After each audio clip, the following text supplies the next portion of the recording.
Hey guys, my name is Caroline and welcome back to my channel.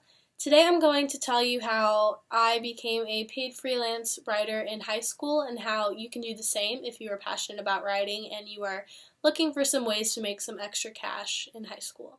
So I guess starting at the beginning of my journey, my summer going into my junior year of high school, I landed an internship at a local newspaper in my area. Its headquarters are about maybe like 30 minutes from my house. And I applied for the job thinking mainly what I would be doing was sort of desk work activities and kind of shadowing the other journalists that were writing for this local paper. However, on the first day of the job, I sat down with my boss, who ended up being an awesome person to work with and such an inspiration to look up to. He basically told us day one that we would be writing alongside all of the other paid journalists for the paper. And again, this was before I started being paid, when it was just the internship. So yes, I was working without pay. It was an unpaid internship. However, every week I would get 2 to 3 bylines in this paper, which to a lot of starting journalists, that's like a pretty big deal, especially as a high school student to already be getting bylines. So I was really fortunate to do that entire summer. And what I ended up writing mostly about was the arts and entertainment section of the paper, which I think I kind of mentioned early on, that my interests mainly laid in that department. And essentially what I did was I would go to local concerts on the weekends and during the week and write up concert reviews, interview a couple people that attended the concert, take some photos, and I would submit them all to my boss that night at the end of the concert. And I would do that 2 to 3 times a week. And again, most of them were concert events. However, I did cover some other local events in my area. But yeah, I would do that 2 to 3 times a week. I would send my boss an email the night after the event. And I pretty much did that for the entire summer. Once a week I did have to attend editorial meetings, which, I'm not going to lie, intimidated me at first, being in a room full of journalists that are much older and experienced than me, and oftentimes I'd have to pitch ideas for stories, or I would have to talk to them about events that were happening in my local town, which again was kind of intimidating at first, having to speak in front of all these professionals, but I think over the course of the summer it got a lot easier for me. I started to develop relationships with some of the other writers in the room, and it ended up being pretty much a great experience. So I did that for the entire summer. It was unpaid. I was basically getting paid in bylines, and by the end of the summer, after getting a recommendation letter from my boss, he offered me and I believe several other writers the opportunity to freelance for this paper throughout the year. Whenever we would have a story, we could submit the paper. And at least with the paper I was working for, we were getting $30 per story, which, again, the stories were anywhere from 300 to 500 words. So, I mean, at least in my opinion, as someone that writes pretty much every single day, that's really not that much writing involved. However, getting the byline on top of $30 per story was great for me, especially because going into the internship, I never expected to walk out of it being a paid writer for the company. So getting the experience along with a byline and then finally getting paid for it by the end was a really rewarding experience for me. So that's kind of my story about how I became a paid writer.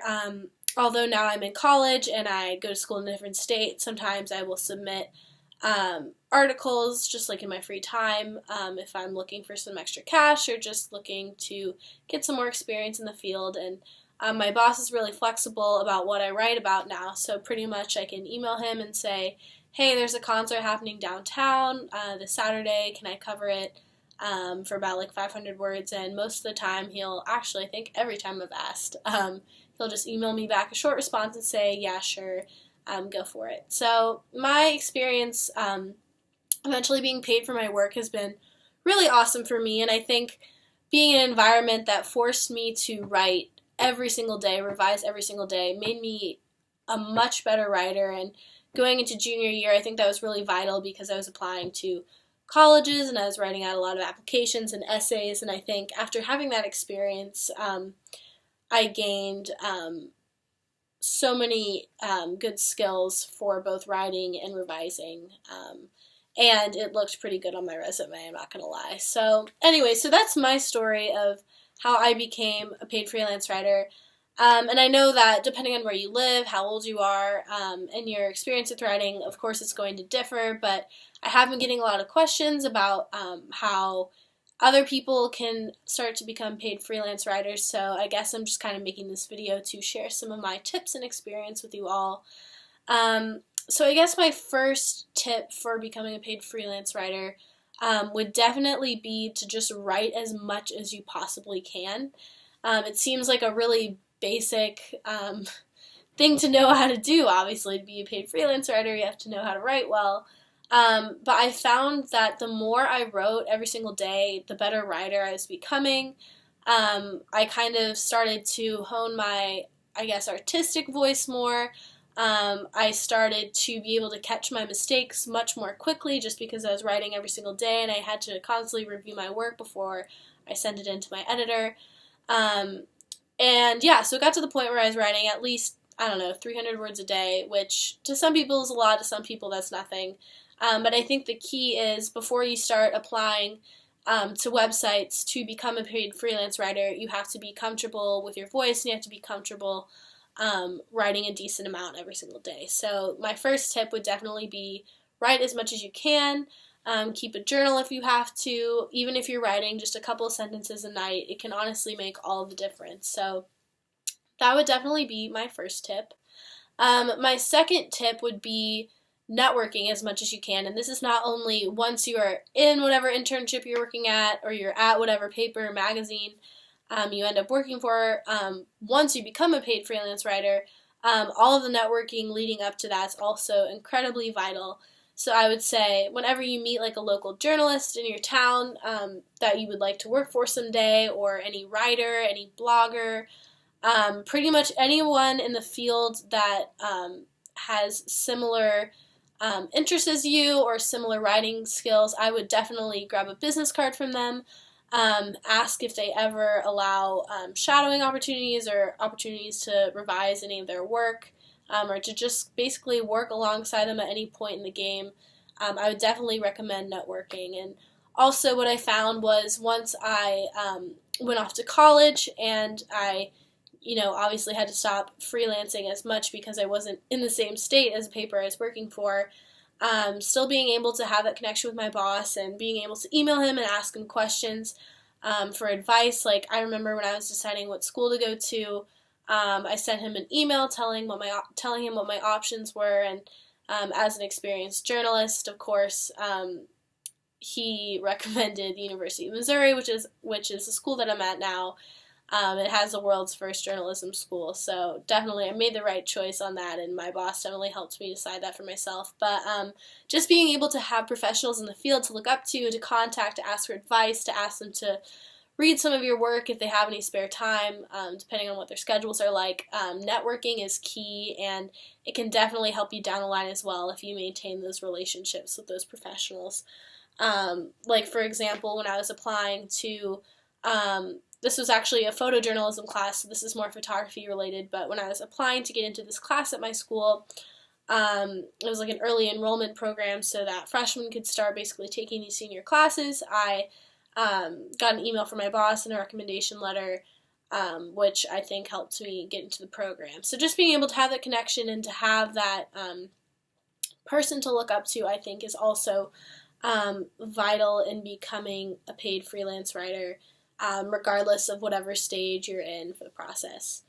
And I guess another tip of mine would be to, I guess, create like a portfolio of your work, a portfolio that you can look back on and use for a variety of different publications that you're submitting for, whether it's, a magazine, local newspaper, or like a blogging website or an online magazine or something like that.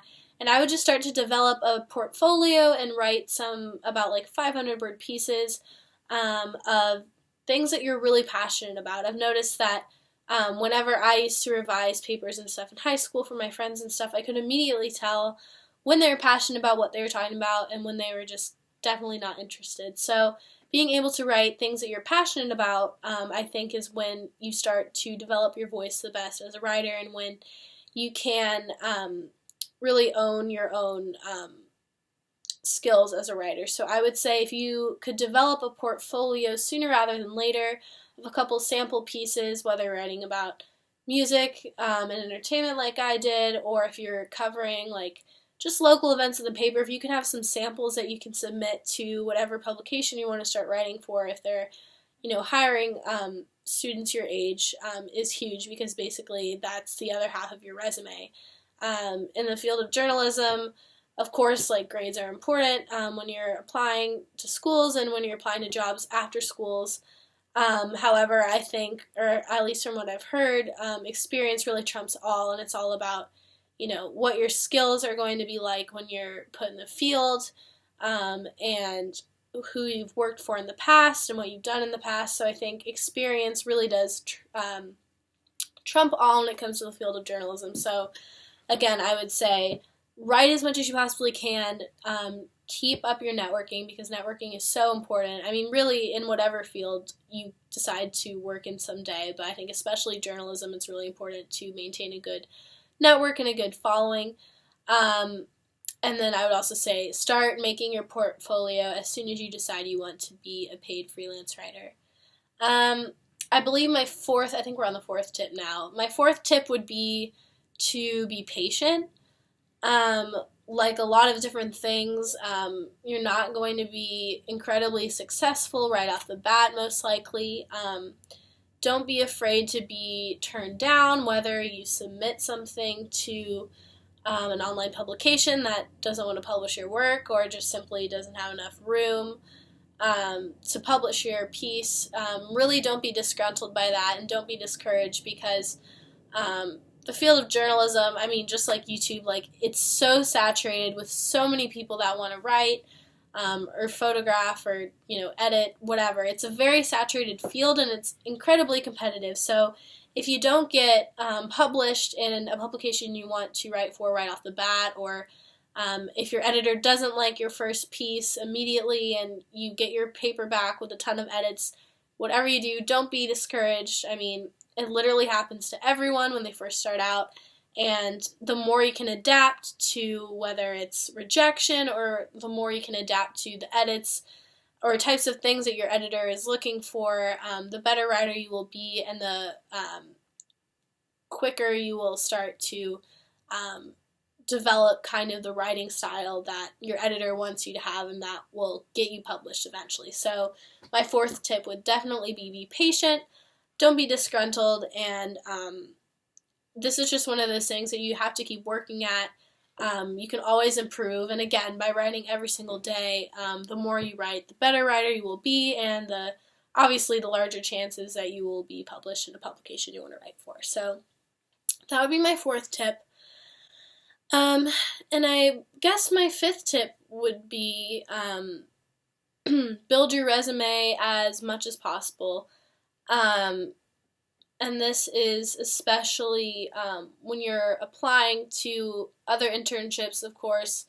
Not a lot of publications will most likely hire you if you don't really have a lot of experience under your belt.